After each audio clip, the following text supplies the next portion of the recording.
What's up, everyone? Welcome to this day in Philly sports history for November 7th, 2022. Gonna shift gears a little bit today, and we're gonna go back to 2009. This day in 2009, the number 4 ranked Villanova Wildcats traveled down to Richmond to face the number 1 ranked Spiders. The Wildcats came out with a 21-20 win.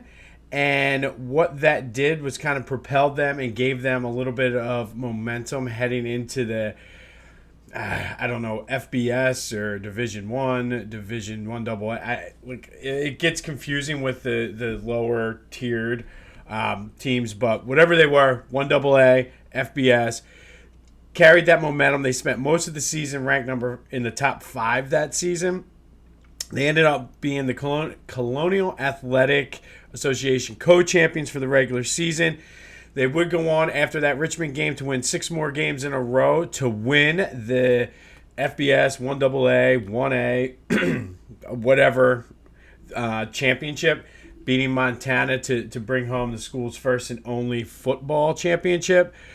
They ended up being the Eastern College Athletic Conference Team of the Year.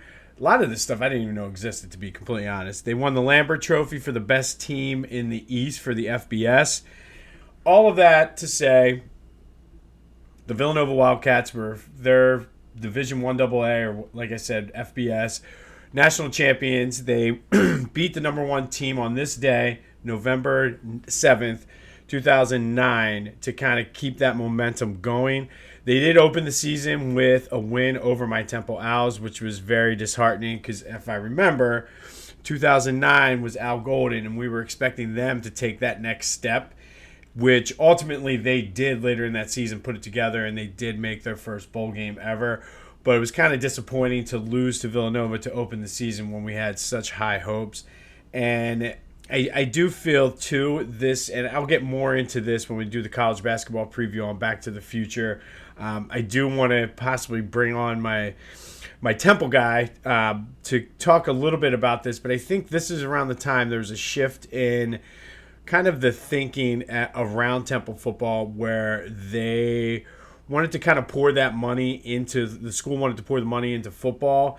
And this is around the end of the time of John Chaney and everything like that. So it kind of was a shift in time for there. But I bring that up to say, if you listen to our college football special back earlier in the season, one of the things I said was, what if Temple had dropped down and played in the same conference with Villanova, and we were still able to focus on their Division I basketball, but then have the lesser tier football team? Would they have been more or less successful?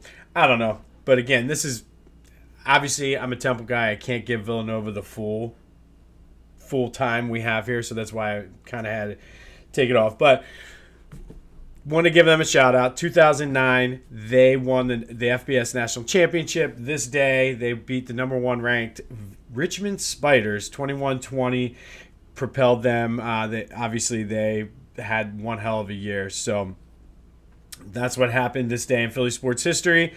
Sixers play tonight. Anxious to see how they bounce back. Also, I wanted to tie up some loose ends with soccer before I end it today. And we're getting into the Union. And I grew up not necessarily being that much of a soccer person. Now that my kids are playing it, I was watching that game the other night. It was very exciting.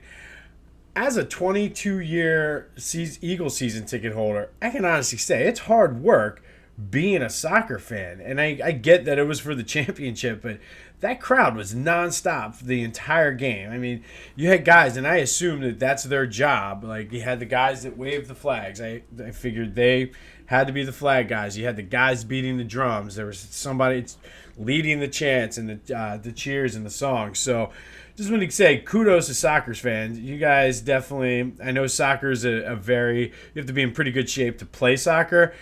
Obviously, I didn't realize this. I noticed you need to be in pretty good shape to be a soccer fan. So good to know. The other thing I wanted to address is I'm hearing a lot now that the Eagles are 8-0, kind of at the halfway point roughly of the season, talking about their weak schedule and how they're overrated.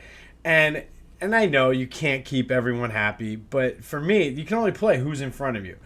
And those same people that are complaining, and most likely most of them are Dallas fans, those that are complaining would have been all over the Eagles' asses if they lost one of those games. Oh, look at you. You're losing to this team, that team.